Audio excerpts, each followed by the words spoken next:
by the doors. Here, inside one of the busiest emergency rooms in the country at Brampton Civic Hospital,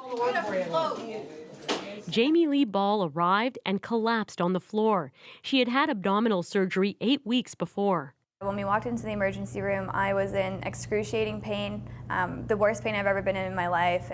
At first, she lay on a stretcher near a nurse's station, a noisy, well-lit area with no privacy. Then, behind this. These really small, thin curtains, you can't even stretch your arm out from side to side. And I was in that room with probably about 20 different people. 5 days later, she'd had enough. I never ended up in the proper section for my abdominal issues, and I never ended up with a room. Her experience, an example of what's happening on a larger scale at hospitals across the country. So hospitals right now are bursting at the seams. While they're called emergency room wait times, doctors say the real problem is moving patients out of beds in other parts of the hospital and into long-term care so others can claim their space. They're stuck in a hospital. That means that patients in the emergency department who are sick enough to be admitted can't work their way into the hospital for treatment. They stay in the emerge.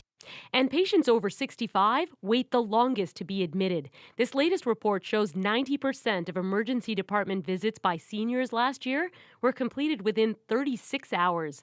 That's nearly 5 hours longer than they were waiting in the previous year.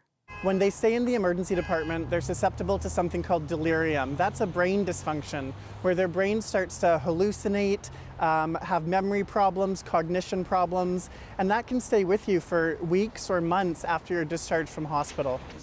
Experts say funding for nursing home beds and better home care needs to come through because no one should leave the hospital sicker than when they arrived.